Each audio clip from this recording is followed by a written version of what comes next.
Assalamualaikum warahmatullahi wabarakatuh. Saya Nunik Yustolihah, calon guru penggerak Angkatan 8 dari SD Negeri Pekuncen 01 Kroya, Kabupaten Cilacap. Video ini berisi koneksi antar materi modul 2.3 coaching dalam supervisi akademik. Dalam modul 2.3 coaching dalam supervisi akademik, kami dibimbing oleh fasilitator Bapak Heri Kiswanto ST MPD dan pengajar praktek Bu Wahyu Wijayanti SPD MPD. Tujuan pembelajaran khusus: calon guru penggerak menyimpulkan dan menjelaskan keterkaitan materi yang diperoleh dan membuat refleksi berdasarkan pemahaman yang dibangun selama modul 2 dalam berbagai media. 1. Pemikiran reflektif terkait pengalaman belajar. Pengalaman atau materi pembelajaran yang baru saja diperoleh. Dalam modul 2.3 ini saya mempelajari tentang supervisi akademik yang bertujuan untuk pengembangan kompetensi diri dalam setiap pendidik di sekolah. Pendekatan yang digunakan adalah coaching yang memiliki 3 prinsip, yaitu kemitraan, proses kreatif, dan memaksimalkan potensi. Kompetensi inti coaching yang harus dimiliki diantaranya kehadiran penuh, mendengarkan aktif, dan mengajukan pertanyaan berbobot. Percakapan berbasis coaching menggunakan alur Tirta, yaitu tujuan, identifikasi, rencana aksi, dan tanggung jawab. Terdapat 3 tahapan dalam supervisi akademik, yaitu pra-observasi atau perencanaan, observasi atau pelaksanaan, dan pasca observasi atau tindak lanjut. Emosi-emosi yang dirasakan terkait pengalaman belajar. 1. Cemas. Sebelum mengetahui isi materi dalam modul ini, saya sedikit cemas karena khawatir tidak mampu dalam memahami dan mengaplikasikannya. 2. Tertarik. Setelah mempelajari dalam eksplorasi konsep, saya mulai tertarik dalam mendalami isi dari modul ini. 3. Gembira. Saya merasa gembira saat mampu melakukan praktek coaching bersama rekan CGP dalam ruang kolaborasi dan demonstrasi kontekstual. 4. Optimis. Saya optimis untuk mampu mengaplikasikannya di sekolah tempat saya mengajar. Apa yang sudah baik berkaitan dengan keterlibatan diri dalam proses belajar. Saya mampu berkolaborasi dengan rekan sesama CGP saat mempraktikkan proses coaching menggunakan alur Tirta dan sesuai dengan prinsip coaching dalam ruang kolaborasi dan demonstrasi kontekstual, baik berperan sebagai coach, coachee maupun sebagai pengamat atau observer. Apa yang perlu diperbaiki terkait dengan keterlibatan diri dalam proses belajar? Yang perlu diperbaiki adalah kemampuan dalam mengajukan pertanyaan berbobot agar dapat menggali informasi permasalahan pada diri coachee sehingga dapat menemukan solusi atas permasalahan yang dihadapi. Keterkaitan terhadap kompetensi dan kematangan diri pribadi. Setelah saya mempelajari modul 2.3 tentang coaching dalam supervisi akademik, kompetensi saya mulai berkembang ditandai dengan mampu mempraktekkan proses coaching menggunakan alur Tirta baik sebagai coach, coachee maupun pengamat. Saat saya mempraktekkan proses coaching, saya harus mampu mengendalikan diri dari asumsi-asumsi pribadi dan rasa emosi sehingga muncul kematangan berpikir dan bertindak agar sesuai dengan prinsip coaching, yaitu kemitraan, proses kreatif, dan memaksimalkan potensi. 2. Analisis untuk implementasi dalam konteks CGP. Memunculkan pertanyaan kritis yang berhubungan dengan konsep materi dan menggalinya lebih jauh. Bagaimana agar prinsip coaching dapat diterapkan dalam kegiatan supervisi di sekolah?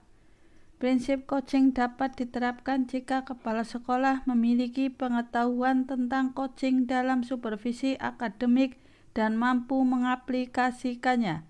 Kegiatan supervisi jangan hanya bertujuan sebagai bagian penilaian guru saja, namun supervisi harus dijadikan sebagai cara untuk meningkatkan kompetensi akademik guru sehingga tidak hanya melakukan observasi kelas saja, tapi harus ada percakapan pra-observasi dan pasca-observasi.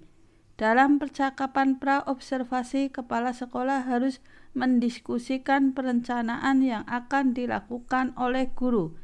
Sedangkan saat pasca observasi, kepala sekolah memberikan umpan balik atau tindak lanjut terkait pelaksanaan observasi kelas yang dilakukan guru. Mengolah materi yang dipelajari dengan pemikiran pribadi sehingga terjadi wawasan baru. Coaching dalam supervisi akademik dapat berpengaruh dalam terwujudnya pemimpin pembelajaran yang berpihak pada murid.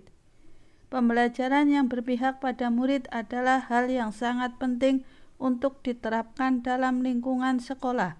Agar dapat terwujud pembelajaran yang berpihak pada murid, maka guru harus memiliki kompetensi menjadi pemimpin pembelajaran. Menjadi pemimpin pembelajaran harus memahami perkembangan murid secara menyeluruh. Tidak hanya aspek kognitif saja, namun juga harus memiliki karakter dan sosial emosional murid. Dengan demikian, tujuan coaching dalam supervisi akademik untuk mengembangkan kompetensi agar dapat meningkatkan kinerja dan terwujudnya pembelajaran yang berpihak pada murid. Menganalisis tantangan yang sesuai dengan konteks asal calon guru penggerak baik tingkat sekolah maupun daerah. Tantangan terberat adalah menyeragamkan pemahaman tentang coaching dalam supervisi akademik kepada komunitas sekolah. Supervisi akademik hanya dijadikan sebagai penilaian rutin kepala sekolah kepada guru saja. Seharusnya dapat dijadikan sebagai pedoman untuk meningkatkan kompetensi guru. Memunculkan alternatif terhadap tantangan yang diidentifikasi. 1. Alternatif yang dapat dilakukan adalah melakukan sosialisasi kepada seluruh komunitas sekolah saat kegiatan rapat guru agar terjadi penyeragaman persepsi tentang makna supervisi akademik. 2. Solusi selanjutnya adalah dengan memberikan contoh praktek coaching dalam supervisi akademik melalui berbagai media informasi digital yang dapat diakses oleh seluruh komunitas sekolah. 3. Membuat keterhubungan. Pengalaman masa lalu. Saya pernah disupervisi sama kepala sekolah, namun kegiatan supervisi tersebut hanya menggugurkan kewajiban saja tanpa mengetahui arti dari supervisi. Kegiatan supervisi di dalam kelas tanpa melakukan kegiatan pra-observasi dan pasca-observasi, sehingga hanya memberikan penilaian kepada guru saja. Penerapan di masa yang akan datang. Kedepan, kegiatan supervisi ini harus menjadi bagian dari peningkatan kompetensi guru di bidang akademik dengan menggunakan prinsip coaching, yaitu kemitraan, proses kreatif, dan memaksimalkan potensi. Modul 2.3 Coaching dalam supervisi akademik. Konsep atau praktek baik yang dilakukan dari modul 2.1 dalam pembelajaran berdiferensiasi, siswa dikelompokkan berdasarkan kebutuhan belajarnya agar dapat memaksimalkan potensi yang dimiliki. Begitu pula dengan praktek coaching yang harus memaksimalkan potensi coach agar dapat menemukan sendiri solusi atas permasalahan yang dihadapi. Modul 2.2 dalam pembelajaran sosial emosional terdapat teknik stop dan mindfulness yang dilakukan untuk dapat membuat suasana menjadi lebih kondusif. Saat melakukan coaching, seorang coach harus menerapkan teknik tersebut agar dapat fokus dan terwujud kehadiran penuh saat melakukan proses coaching. Baiklah, terima kasih sudah menyaksikan video ini. Salam guru penggerak, tergerak, bergerak, menggerakkan. Wassalamualaikum warahmatullahi wabarakatuh.